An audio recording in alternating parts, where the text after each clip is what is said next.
Hello everyone, I hope you're doing well and welcome again.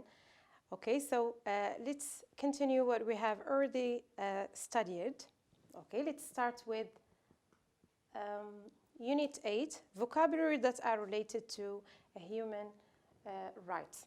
So, what do you mean first by human? So, human refers to people or to human beings. So, and what differentiates human from animals? So, people or human beings have brain or mind, speech, so we have language, we love towards family, friends, relatives, knowledge, we have the tendency to learn new languages, to learn new things, then intelligence, okay, education, we study in groups, we go to school, etc. Then family, feelings, and emotions. Okay, and then we have rights. So every citizen has rights and duties or responsibilities. For example, your right is you have a right to education, to go to school, to study. Okay, and your duty is to study hard, to succeed. Okay, so let's see some examples of these rights. So we have peace, to live in peace, not in war. So then we have health care. So citizens should have, for example, hospitals, they should have medicines, and so on and so forth. Okay, so the right to own a house, to own a property. Then we have freedom of religion. So you are free to choose your religion, be it Islam, Christianity, or Judaism. Then free movement. You have the right to free movement. I'm free to move wherever I want, but not now because of the confinement. Then we have freedom of speech. I can express my opinion, I can voice my opinion, express my ideas freely. Then the right to have a job or work. Okay, so if we mention human rights, of course, we're talking about, we should mention Universal Declaration of Human Rights. And this is the acronym UDHR, okay? In general, human rights protect us from discrimination between, for example, rich and poor people, between women and men, gender discrimination. They protect us from racism, no difference between whites and black people, from, for example, inequality, injustice, and so on and so forth. So they, in general, make our lives safe, just, and equal. Okay, so let's see some information about Universal Declaration of Human Rights. So the Universal Declaration of Human Rights is a declaration adopted by the United Nations General Assembly. Okay, it consists of 30 articles. So the examples we have already mentioned about the rights are mentioned in the Universal Declaration of Human Rights. So when was the Universal Declaration of Human Rights written? On 10 December 1948. And where was the Universal Declaration written? Where? The place. Okay, at Palais de Chaillot in Paris. And who wrote it? Of course, the General Assembly. So this is just a general information about the Universal Declaration of Human Rights. So let's move to vocabulary. Fill in the gaps with appropriate words from the list. So we have discrimination between people. It can be gender discrimination between males and females or between people in general. So treated, the way you treat people, the way you deal with things. Then language. Convention. What does a convention mean? It means a universal agreement. Child, different, protected, being, and respect. So let's see here. So when the United Nations wrote the something, so the United Nations wrote what? As I said, universal agreement. The convention, it had to decide who exactly blank is, who exactly a child is. Here is the definition of a child. So a child is every human under 18 years old. So it's every human. So human goes with being, human being, collocation. Governments must do what? We need here a verb, infinitive, and follow the rights we as kids are given in this convention without any kind of. So here, government must respect and follow the rights we as kids are given in this convention without any discrimination. So you and or parents, race, color, sex, or language and religion do not matter in this case. So to sum up, all kids must be what? Must be treated exactly the same, no difference between children, no matter how they are. So no matter, we need here adjective, no matter how different they are. So governments in general must also do their best to make sure that we are from any kind of discrimination or punishment. That we are what? That we are protected from any kind of discrimination or punishment because of our parents' legal guardians or family members' status. Okay, good. Let's proceed. Move to function. Okay, so we have a wish for a better word. So when do we use wish? So we use wish with verbs like could, like would, like was or were for impossible situations or regret. For example, I wish I could go out with my friends. I wish I could visit my family, but it's impossible now to visit your family because of the confinement. You can't go out, you have to stay at home. Okay? And for positive situations, we use hope. For example, I hope you will succeed. I hope you will recover soon. So first, study these examples and complete the chart accordingly. Let's see some examples. So in our present situation, our present word, we say, many children don't go to school. This is so sad. So in my dream world, I wish good luck to all children. I wish that all children could go to school, but this is impossible because so many children cannot go to school. Okay? Human rights are violated everywhere. Okay? In my dream, I wish freedom to all people. I wish human rights were respected everywhere. Okay? So here, as you might notice here, we have here present. The verbs are in the present simple, but here the verbs are in the past simple. So prisoners' rights are not respected. What do you wish? I wish prisoners' rights were not respected.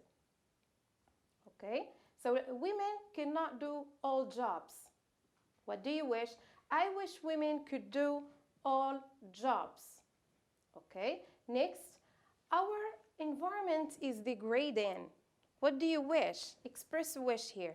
So I wish our environment was developing, right? Many people don't benefit from health. So what do you wish? I wish many people benefited. So here we have don't benefit in the present, but to express wish, we use the past simple, so benefited from healthcare. Okay, so let's proceed. Use wish or hope to write sentences about the following situations. A. Immigrants suffer from racism in many parts of the world. So what can you say? I wish immigrants didn't suffer from racism. This is a wish, okay? B. You will sit for the next week, okay? Or you will sit for the exam next week. You are well prepared. So this is something good, something positive. So we use hope. I hope you will succeed in the exam. C. I don't speak Spanish. I am hopeless at languages. So here, speak with A. I don't speak A. Okay, Spanish. I am hopeless at languages. So I wish I spoke Spanish. Regret. It is raining a lot and we don't have an umbrella. Okay? I wish we had an umbrella. My friend lived in a small village and he doesn't like it. Okay? He wishes he didn't live in a small village. Then we plan to go out tomorrow. The weather seems to be fine. This is something good, something positive. We hope. I hope the weather will be fine. Okay, so far so good. Let's proceed. Now we have write in a letter. But which kind of letter? Is it formal or informal? So we have formal letter. So what is the difference between formal and informal? So formal letter, you can write it, for example, to somebody who is superior. You can write it to the administration. You can write it to get a job. You can write it to the Ministry of Education.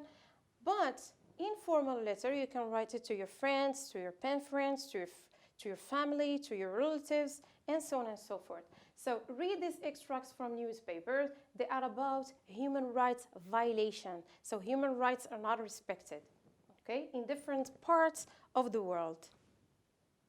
These are some extracts from newspapers. Children are forced to work long hours in carpet factories. For little money, they cannot go to school. So is it good? No, of course. Children should go to school. Every child should go to school, okay? And this is against or violation of human rights. Next, violation of Article 26.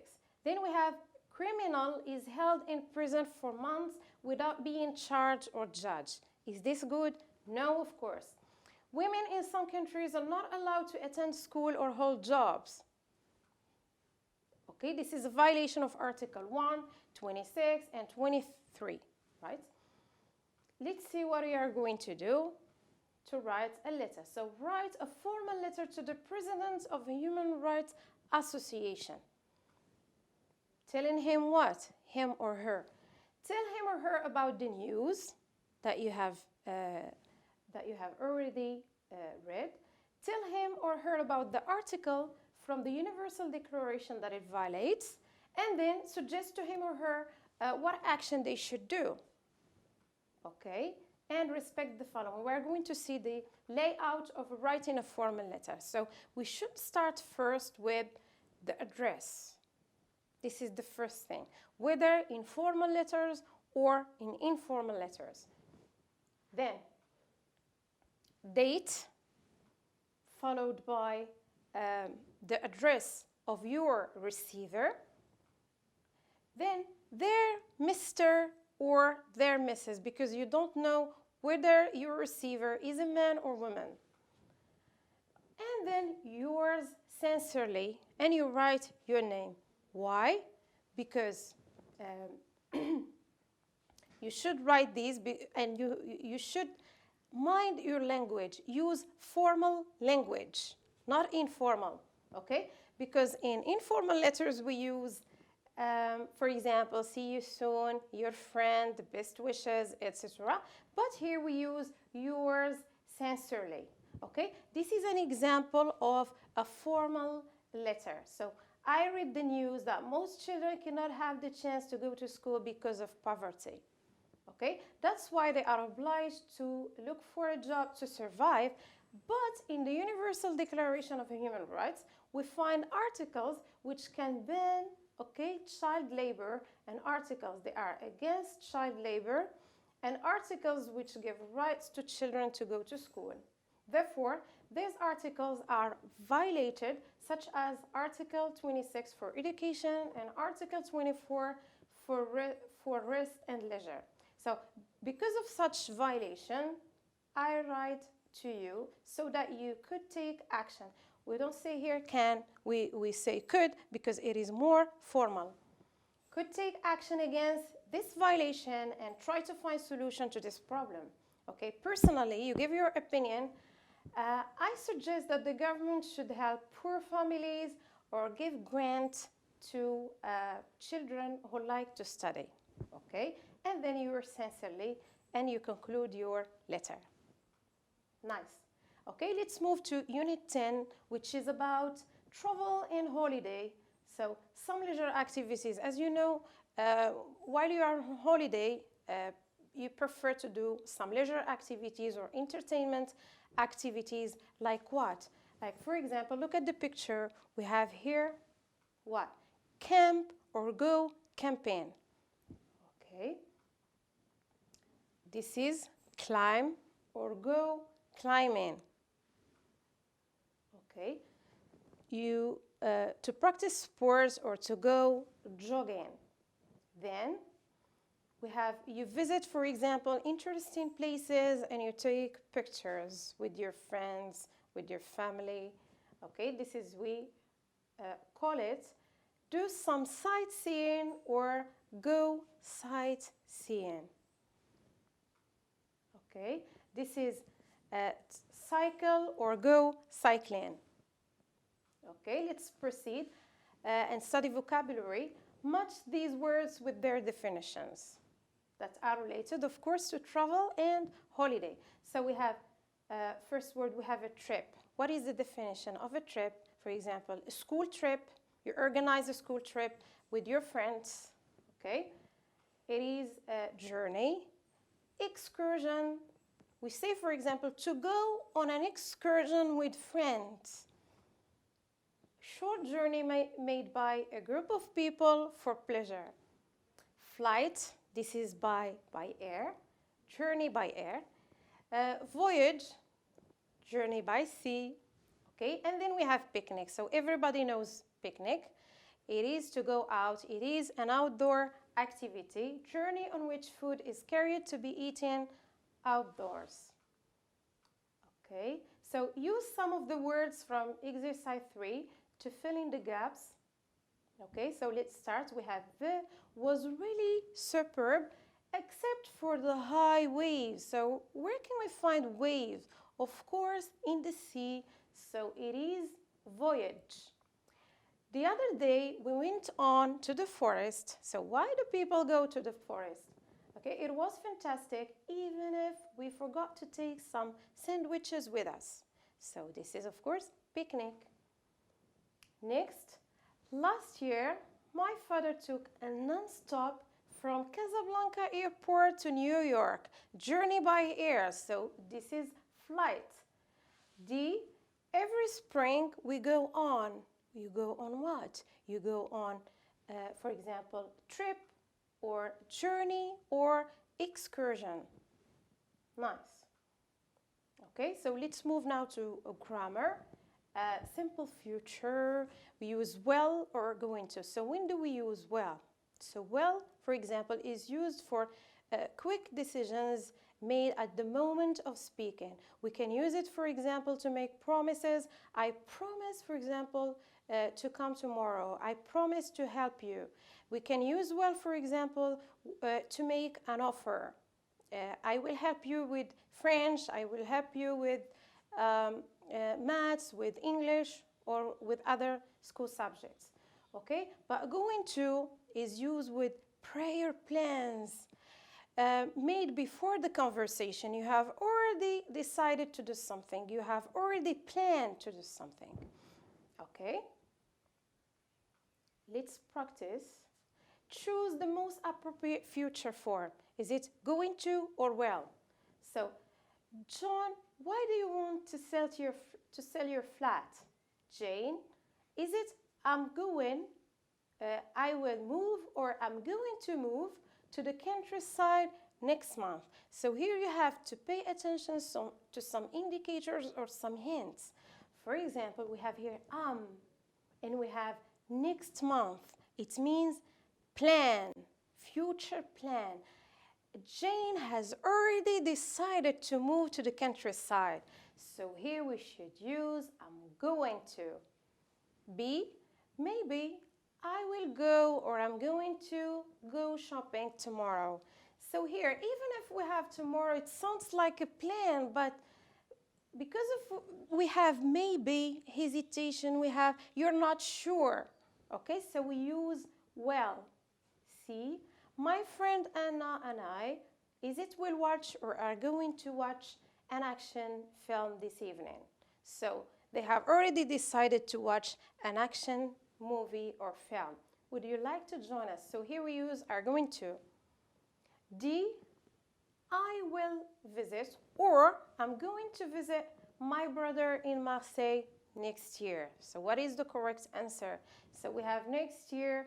So I have already planned to visit my brother. So I'm going to. E, whether you like it or not, you will help or are going to help with the house chores. So what is the correct answer here? So when we have the expression, whether you like it or not, this is a command. And with commands, we use going to. Whether you like it or not, you're going to do this and that. If you don't understand this exercise, is it I will explain or I'm going to explain it to you? Okay, so here we have an offer. If you don't understand this exercise, so we use well. Last sentence, I've bought Nada a new dress. Do you think she will like or is going to like it? So what do we use here? We have think. So you're not sure, so use well. Nice. Okay, functional practice. Let's proceed. So we have here asking for promises and we have here surprise. So what does a promise mean? So it is a commitment to do something or not to do something in the future. This is a promise. Okay, let's see examples. Asking for promise, what do we say? We will meet there, won't we? Or, you won't break your promise, will you? Do you promise it? You promise to do something. Okay, giving promises, what do we say? Yeah, I promise it, or I won't, of course. It means I won't break my promise because it's not good.